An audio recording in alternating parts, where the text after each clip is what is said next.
Well, good morning. And thank you for the privilege of being here and sharing with you this morning. It's been a while since I've been here, and especially since I've been speaking from this platform. Back in 2014 was the time that we spent 8 weeks here, my wife and I, as part of the pastoral team in an interim kind of a situation. So it's great to be back.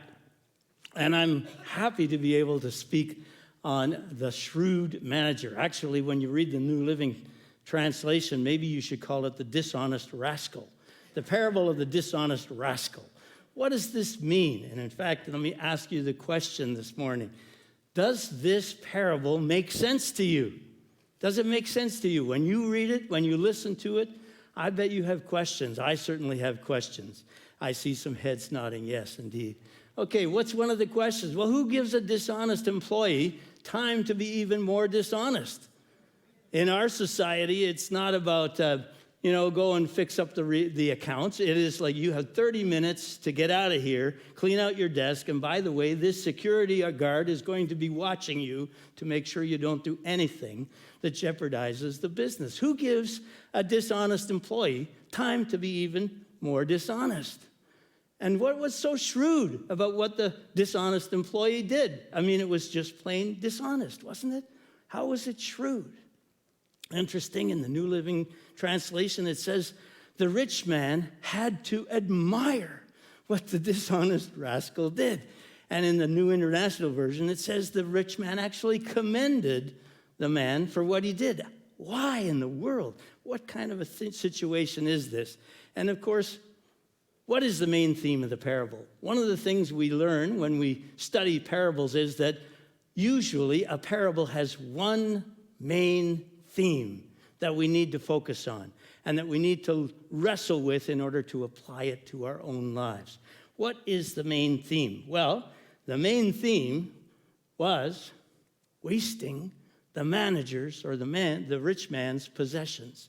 What does it say? It says, one day a report came that the manager was wasting his employer's money. So the employer called him in and said, what's this I hear about you? Get your report in order because you are going to be fired. The main theme here is about wasting the manager's or the rich man's possessions. We get all caught up in whether it was shrewd or not. Was he dishonest? What was going on? But what the main theme is wasting the master's possessions. We need to keep that in the back of our minds as we wrestle with all this parable says to us. The other question, who gives a dishonest employee time to be more dishonest? Let me suggest to you that this is not in a 2023 setting and that Jesus is telling his disciples, it says he was talking to his disciples. He wasn't talking to just everybody around. He was talking to those who were following him. He was talking to those who were trusting or following and learning from him. And what does he say about this? Who gives it time? I would suggest to you that what Jesus is doing in telling this story is that he's maybe saying it's a final opportunity to get things right. You see, the shrewd manager was told by the rich man, go and get the accounts in order. I think perhaps Jesus is saying, if you listen carefully, and the master's saying, I'm hearing reports that you're wasting my possessions. There's still time. There's still time. Time to fix it. Time to get it right. Now, the shrewd manager didn't get it right, but there was time, and that's part of the story. The third question is, what was so shrewd about it? Well, when we study this and when we read the commentators on this passage in Luke chapter 16, there are three possibilities here that are kind of interesting. I.H. Marshall, in a massive commentary on the Gospel of Luke, which is a classic that New Testament scholars refer to on a regular basis. And I.H. Marshall goes through all the different possibilities. The first possibility, of course, is that he was just cheating in order to set up his retirement. I'm going to lose my job. I need to cushion my my fall, He was just plain cheating to set up his retirement. He was thinking about the future. There's another possibility that some commentators say, well, actually, he was deducting his commission for handling the rich man's accounts. His management expense, if you invest money, you always with some kind of a wealth manager or a financial advisor, there's always fees to pay. And in fact, on television, you see all this stuff about, well, I don't pay those fees, I do it myself, this kind of thing. But in Jesus' day, the manager would have gotten a much bigger percentage than what you get today, because life was much riskier. And it's possible, some commentators say, that, well, really, the percentage that he would get, he's really just simply deducting from those bills the part of the payment that he would have received if he stayed in the employment of that rich man. Well, a third option, according to some commentators, is, well, he was adjusting the accounts to remove what were really hidden interest charges. If you study the Old Testament, you know that in the Old Testament, Jewish people were forbidden to charge interest. You don't charge your fellow Jew interest. So there is the possibility, there is the actual, that it happens, that they got around this in a rather interesting way. For example, it would say, I'm going to loan you $10,000. You need $10,000, I'll loan it. I'm the rich man, I'm going to loan you the $10,000. But rather than paying back $10,000 plus 20% interest or whatever it would be, we're going to agree that you're going to pay me back 1,000 barrels of oil. Now, 1,000 barrels of oil at market value might not be just the $10,000. But that's how they got around charging interest. And so some commentators would say, well, what the shrewd manager did was he actually went and he eliminated that extra charge. He brought back what the people owed back to what was true market value. And in doing that, he prepared, of course, his own retirement plan, because there'd be people who would welcome him after he got fired. But he was also doing it in a way that made the rich man look like a really righteous person. And how could the rich man ever say anything in this context? Well, I don't know what is going on here. I kind of lean to the first one. He was just plain cheating to set up his retirement. And I think that's something that's going on here. But in this context, the bottom line is this. He was using his position of trust to take care of himself and his own future. Listen to what he says as it was read for us by Vino, which I think I had to tell Vino this morning. I think it's kind of ironic that we had an accountant reading the story about a shrewd accountant. So here's what the manager said. The manager thought to himself, now what? My boss has fired me and I don't have the strength to dig ditches and I'm too proud to beg. And in fact, the people who translate the New Testament, they say the language here that is used as Jesus tells the story is like, I got it. I know what I'm going to do. I know how to ensure that I'll have plenty of friends when I'm fired. So it's like, wow, I know exactly what I'm going to do. But James Ryle, as he talks about this parable, he says it gives us life's three options. What are life's three options? We see it in the manager's words right here. The first option is this. You can be a digger. He says, I'm too old to dig ditches. I don't have the strength. I'm too old to be digging ditches. The second option is you can be a beggar. I'm too proud to beg, he said. So I know what I'm going to do. I'm going to be a manager. A digger, a beggar, a manager. Now, James Ryle, Pastor James Ryle, he kind of expands on this a little bit, moves a little bit out of what the parable actually talks about in some senses, because the manager said, I'm too old to dig ditches. I don't have the energy to dig ditches. But Ryle says, here's three options in life, and really there's only these three options. You can be a digger, a beggar, or a manager. A digger is always working.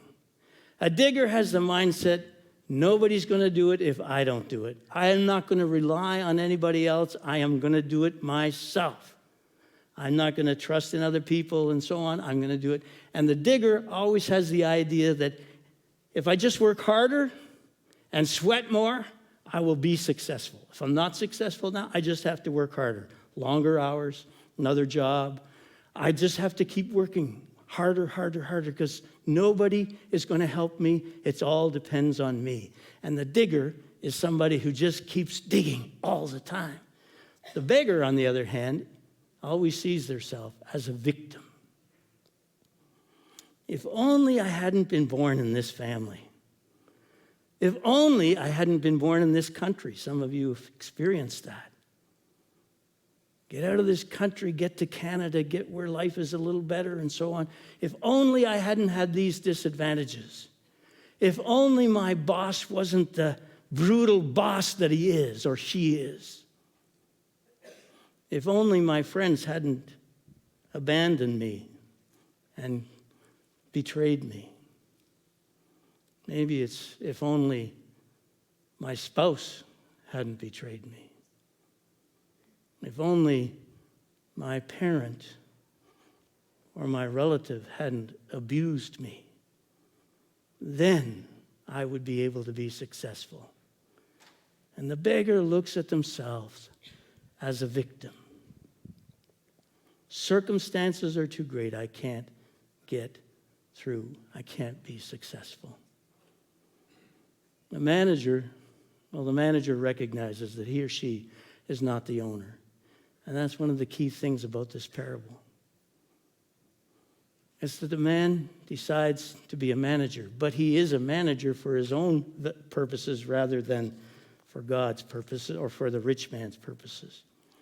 And as Jesus tells this story, I love the way James Rowell puts it because it's so helpful, when we can look at Scripture and we can have something that sticks in our head. Life's three options. What are life's three options? Digger, beggar, manager. A digger, a beggar, a manager. And then Jesus takes this context and he gives in this context what I would call four biblical rules for managing money. I don't know if it comes, yes, biblical money management. 4 rules for managing money. Because remember, Jesus is talking to his disciples. He's talking to people who are his followers, who've listened to him and who want to follow him and understand what he's about. And he says here, and he makes the application as he talks about the parable. In some of those parables, you see the parable of the farmer who sows the seed, and Jesus explains it to his disciples later. In other parables, the disciples ask, what about this one? And he explains it. In this parable, he applies it right away.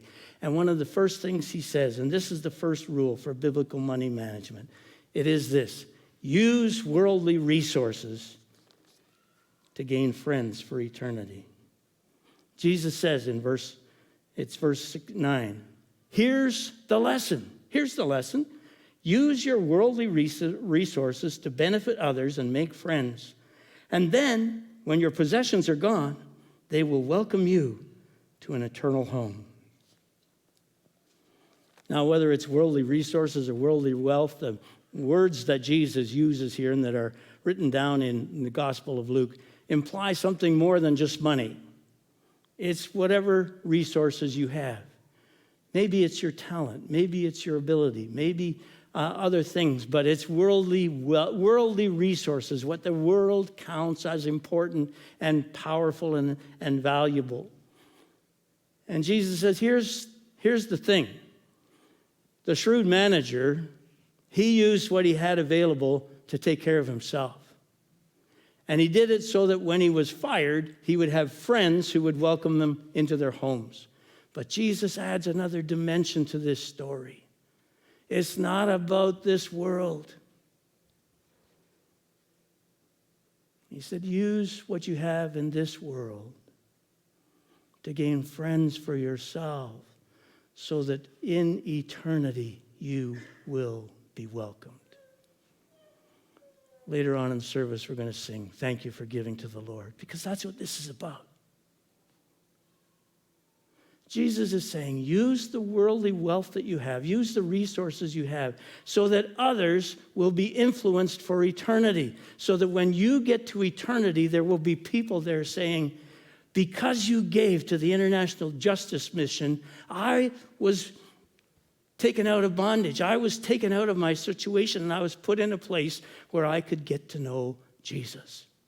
Because you gave for that international work of the Christian and Missionary Alliance, somebody came to my country and to my village and told me about the love of God and about Jesus. And because you used your worldly resources to influence that situation, I came to faith. And I am here as part of God's family.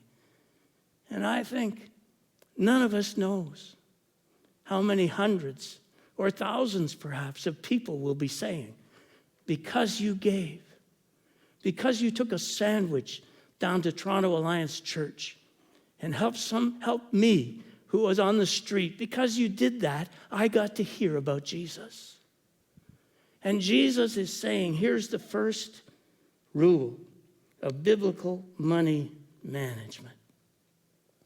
Use your worldly resources to gain friends for eternity, so that you'll be welcomed when you arrive in my place, in my home. Now, this doesn't mean that you have to give away everything you have, but that you should use what God has given you to bless others. This is about being a manager, not an owner. And one of the messages here is that Jesus says, you are managers, and I'm going to get to that in a minute. But Jesus is saying it's my resources. That's part of this whole thing of what are the biblical rules of money management. The first one, use worldly resources to gain friends for eternity. The second one is start with what you have. Jesus says if you're faithful in little things, you will be faithful in large ones.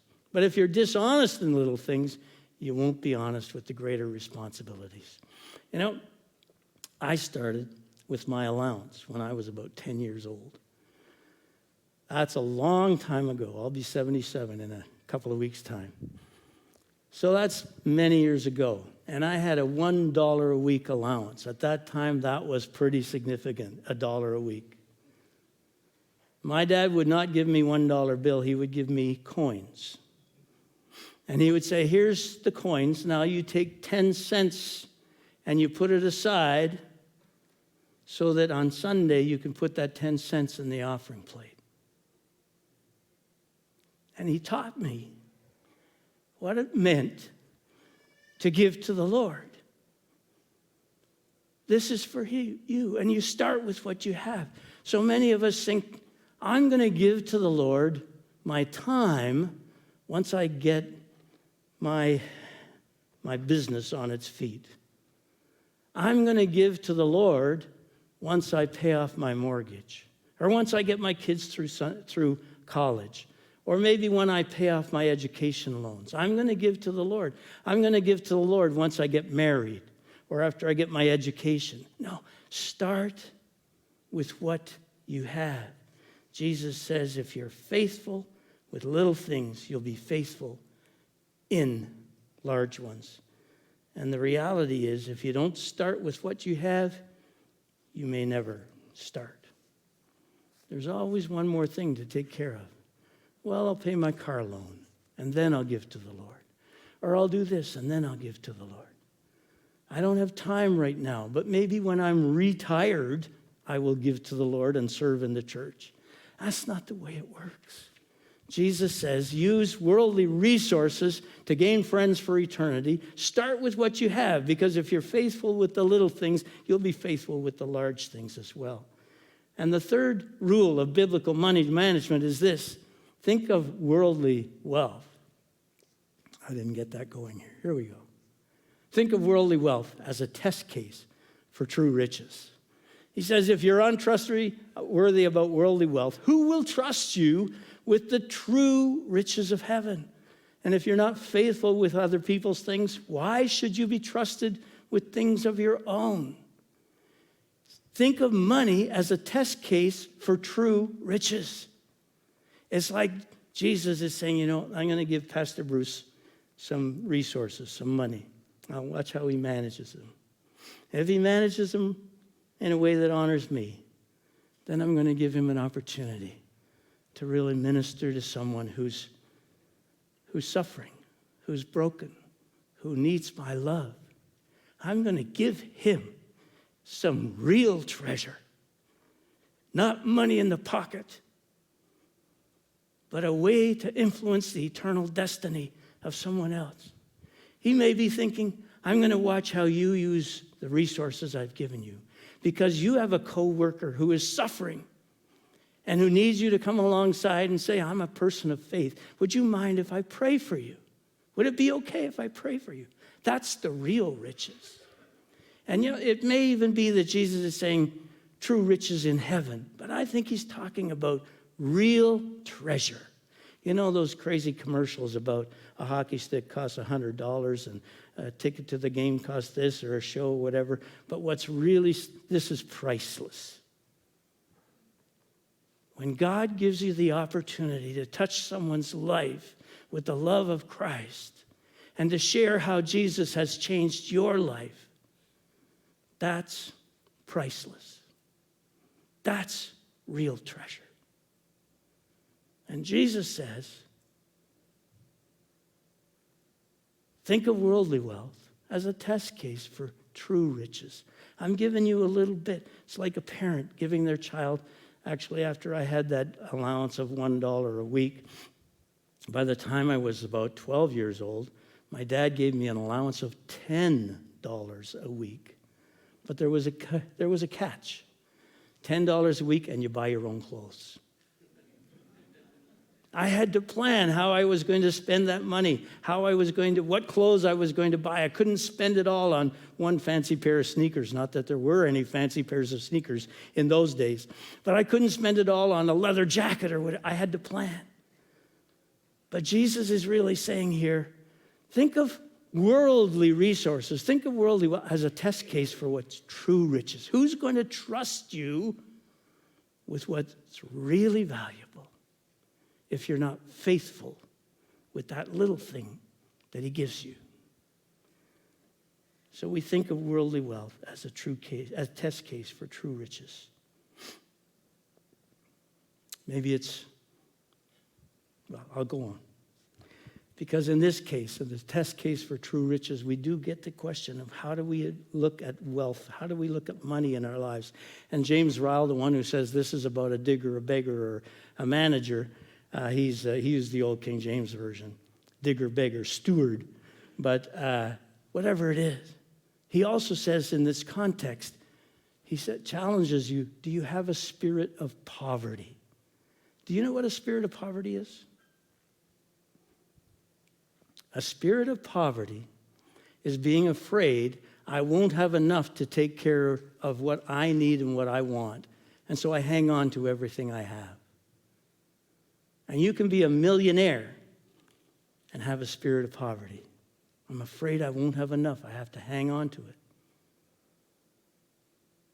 And in the church, Jesus, the way you break a spirit of poverty, how do you break a spirit of poverty? You open up your hand and you give. Jesus says, think of money as a test case for true riches. Don't have a spirit of poverty. Choose to follow me. I love the song that we sang earlier in Keisha. I choose the Jesus way. I choose the Jesus way. I'm taking a risk. I'm following Jesus, but I'm choosing the Jesus way. That's my stand of faith. The people around me think I'm nuts to follow this book and believe what this book says. But I'm choosing this.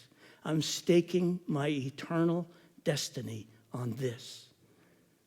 And I want to experience true riches. And so Jesus closes it off as he talks to his disciples, and he says this: remember, there's no place for two top priorities in life. There's no such thing as a top priority number one and top priority number two. There's only one top priority. You can't serve two masters. Either you'll love the one and hate the other. You'll be devoted to the one, despise the other. You cannot serve God and money.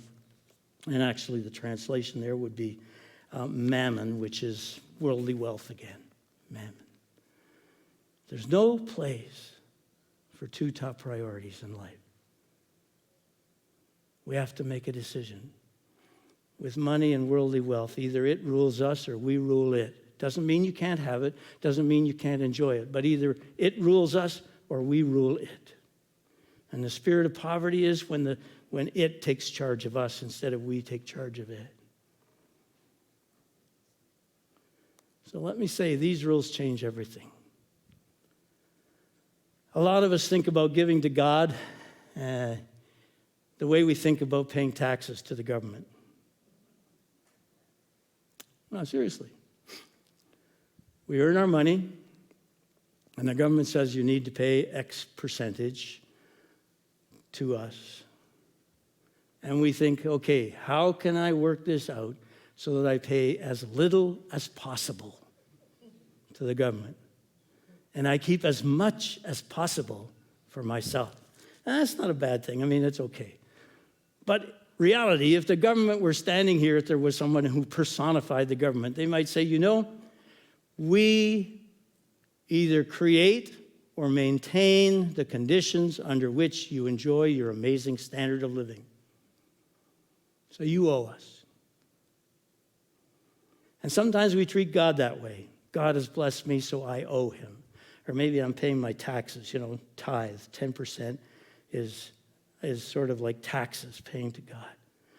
But these rules change it, because what Jesus is saying to his disciple is this: I am the one who's given you everything. I am the rich man in the parable. And you are to be the manager. If you have any in retirement savings, you may have them. You may have a financial advisor who gives you advice, how do you invest this? And if you have a little bit more than just a little retirement savings, you might even have somebody who works on a wealth management team. And you can just give those resources to the wealth management team, and they manage it for you. Jesus is saying, I want you on my wealth management team. I want you to be an asset manager. And it's not about obligation. It's about finding our heart connected with his heart. If you have those resources and you're looking for a wealth management team, you look for a wealth management team that has the same priorities you have, that will invest the money wisely the way you would like it invested. And Jesus is saying, I'm the one who's investing. I'm investing in you. I've given you the talent you have. I've given you the education you have. I've given you the family you have even. I've given you all these things, and I want you to be, I've given you your talent. I've given you your skills. I want you to be my asset manager. Jesus invites us to use his resources to gain friends for eternity. To start with the resources that we already have. And to think of it as a test case for real, true riches. Like, Lord, I want to use the assets you've given me so that you will entrust me with something that is really, really valuable. And he says, remember, you can't have two top priorities in life. Some of us come up with all kinds of reasons why we can't follow Jesus and do what he wants, do what he's suggesting here right now. But I challenge you, listen to him. In a moment or two, we're going to celebrate communion. And although we can't sit around the same table, can you imagine sitting at the table with Jesus as he sat there with his disciples? And sitting at the table and having Jesus look across the table at you and say, what is this I'm hearing about you? Are you wasting my possessions? Are you wasting my assets? I invite you to just have a heart that's in line with my heart. This is not about earning our way to heaven. We don't manage money in order to pay our way into heaven.